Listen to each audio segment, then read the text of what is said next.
The book cover you can see on the screen is from a very old book about chess by a famous Italian chess player called Greco. And he played his chess in the 1600s. He was an Italian peasant who had a flair for chess, and he had the nickname the Calabrese because of his hot style. He had a very flashy, attacking style of chess, and he travelled Europe and later, in fact, all parts of the world, playing chess for a living. He was that good at the game. And this book here, The Royal Game of Chess Play, was one of the first mass-produced books about chess, and it was basically a collection of his games. He would play games for stakes, and he would often live at the courts of very rich men, dukes and counts and so forth, teach them chess and accept or play stakes games for the duke or the count on their behalf. And when he was playing in Paris at the court of Duke of Lorraine in 1622, he won 5,000 crowns, which was an enormous sum of money, millions of dollars by today's standards. And when he left the court, he headed to London, and he was robbed on the way to London of all of his gold coins, so he lost all the money. But he amassed another fortune after that, playing chess in England, and then he even toured around the world, and he actually died in 1634 on a trip to the West Indies. So he was a very famous player. The Italians were the first sort of chess professionals because they lived in a region where the way the queen moves now first started to be played, or the queen first started to be used the way it's used now in regions of Italy. And so they were the first to play this new version of chess, the Dama chess it was called, where the queen moved a long way. So they were the first expert attackers because basically they were exposed to the idea of our current queen move before other players were. So Greco, one of the things he would do is play simultaneous exhibitions where he'd play lots of players at once. And we're going to have a look at a game played by Greco at one of those exhibitions. It's a very good game for illustrating the idea, or the three ideas that are most important in chess, the golden rules. And Greco was playing white. When you play a simultaneous exhibition, you always play with the white pieces. And he started with e4. And golden rule number 1 is to try and control these 4 squares here. So control the center of the board. Pieces are powerful in chess when they have a lot of good choices. And because pieces have more choices in the center of the board, we try to control the center, and that will make our pieces powerful. Black, on the other hand, plays b6. And this is an idea called a fianchetto. He wants to bring his bishop to this square, and then it's a powerful bishop attacking along this diagonal here. It's a 2-move maneuver called a fianchetto, and his opponent was trying this idea. Straight away, Greco occupies the center with his 2 pawns, and now he controls all of these squares along here. So whenever your opponent gives you the chance to create a pawn wall in the center, it's usually a good idea. There's the fianchetto by his opponent, finishing off the fianchetto. And now Greco brings his bishop up to d3 and protects the pawn whilst developing a piece. The second golden rule of chess is to develop the back row pieces. So all of these guys here and all of these guys here, you need to get them developed. That is, put them on squares where they're powerful. And chess is like a soccer match where both teams start on the bench, and if one team sends all their players out as quickly as they can and the other team leaves them sitting on the bench, I think you can guess which team wins the game. Obviously the team with the active players. So your task is to make the players active.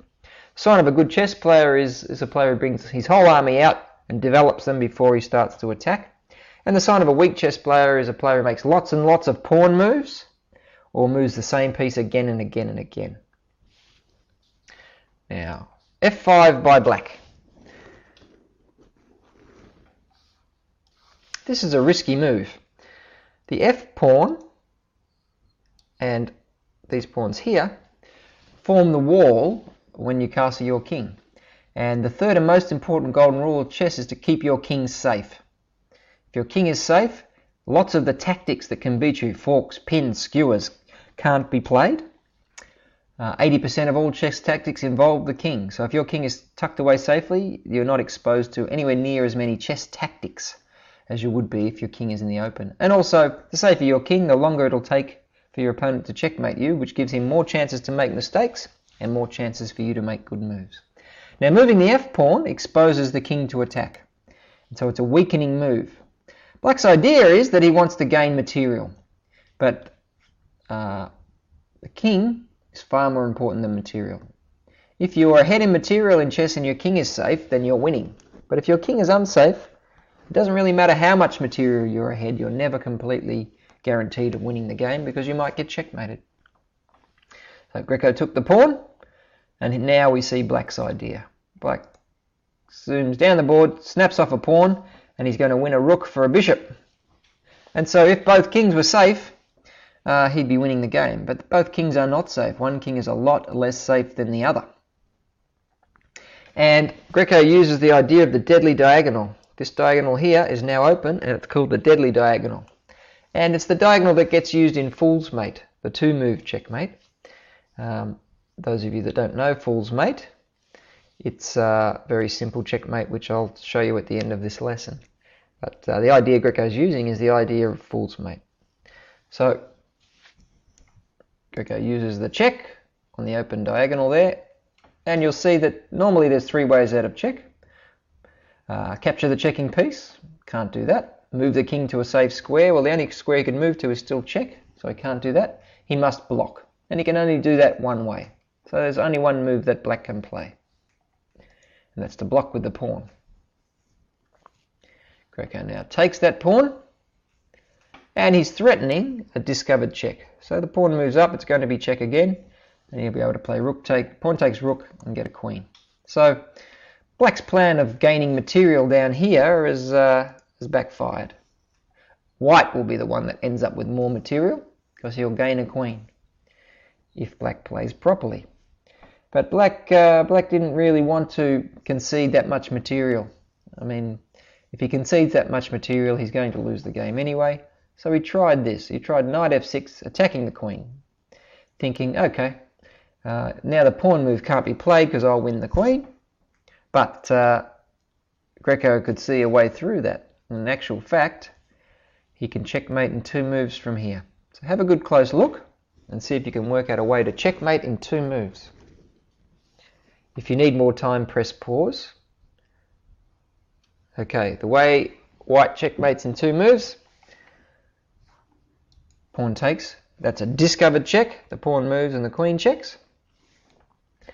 There's only one way out of that check, and that's to capture the checking piece, and now White can checkmate with what would be called a semi-smothered checkmate. Bishop comes up to g6, and it's checkmate. Now I mentioned that the idea being used was the idea of the fool's mate, and if you make exactly the wrong two moves, you can lose a game of chess in two moves. Checkmate. And so this is the idea that Greco was applying. This is a well-known checkmate called the fool's mate. It's the quickest way to lose a game of chess, and it strongly demonstrates that king safety is all important, and it shows you very closely why you shouldn't move your f-pawn until you've castled your king. When you're an expert player and you've won some club tournaments or done well in some club tournaments, then you can start thinking about moving your f-pawn early in the game. But in the early stages of your chess, you should think of the three pawns here as your castle wall and get your king castled behind them, usually with your knight at f3.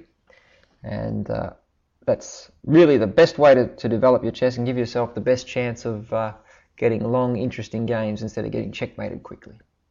So that was Gioacchino Greco, the first man to record his games and publish a chess book.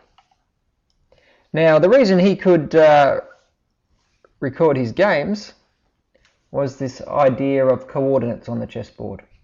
Every chessboard these days has these letters across the bottom and these numbers along the side. And that's so that every square has a name. So this square here is A1, this is A2, A3, A4.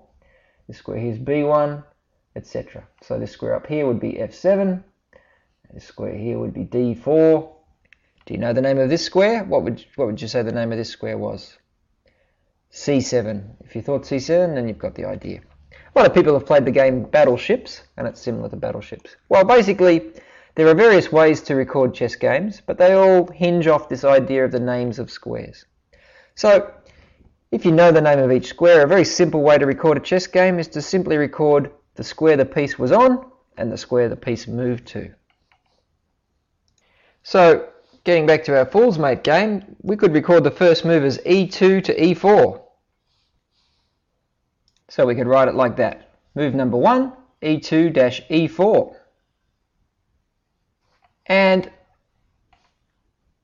the next move, how would we write that? We could write it f7 to f6. So black's first move, f7, f6. Now we go back to the game. d4 is how you'd say it. That's the shortened version. I'm used to saying it using the shortened version.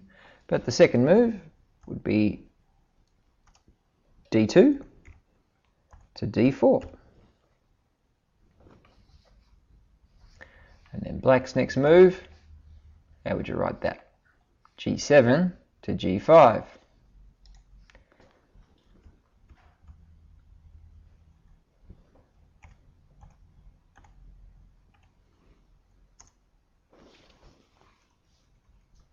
So that's how you'd write that one. And then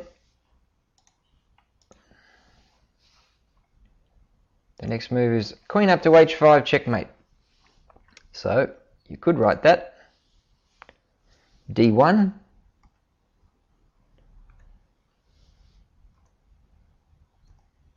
and the way you write checkmate is this little noughts and crosses sign. So that's one way to write the game. If I was writing in modern notation, this is how I'd write the game. The first move would just be called e4. The second move would be called f6.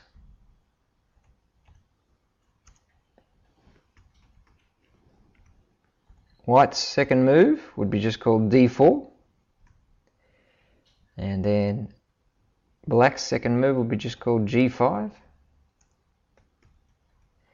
And white's next move would be called queen h5, checkmate.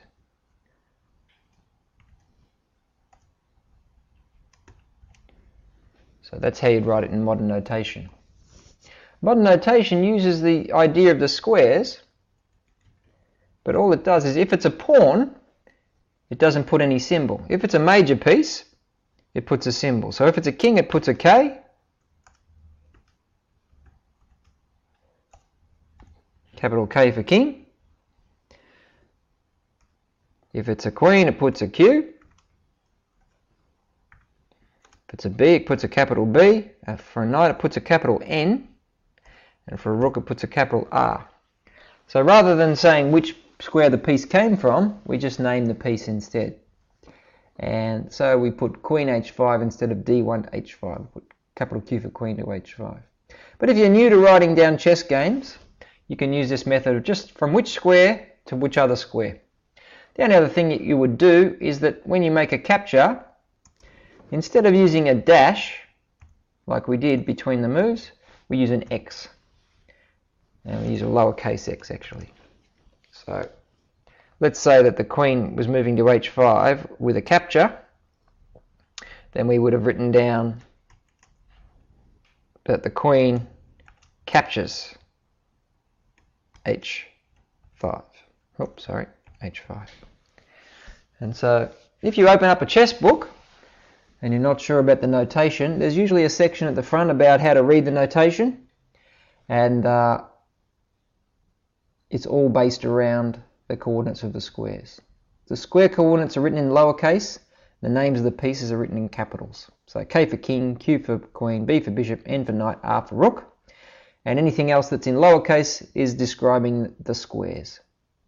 So it's something that you can get used to very, very quickly. There are some other symbols. For instance,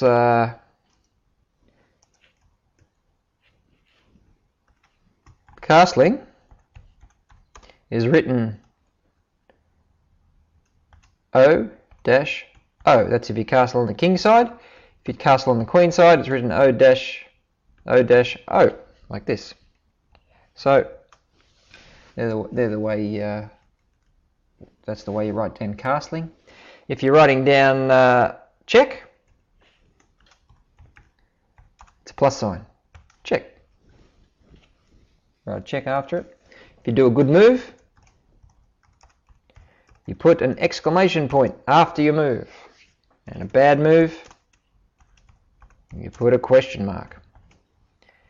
If it's really bad, you put 2. So that gives you some ideas about chess notation. I just mentioned it briefly at the end of this game because basically the reason why we can look at Greco's games is that they were recorded. And chess was the first ever game to have instant replay, and that is why it's so popular and why it's endured through the ages, is that people could look at the games of good players and play through them and see exactly what happened. And up until television, there was no other sport or pastime where people could see exactly what happened if they weren't there. I think that was a lot of the appeal of why people started to read about and study chess. Anyway, so you can record your games and also read the games of expert players. And recording your games and reviewing them is a great way to improve your chess, as is seeing the patterns and the techniques used by champion players.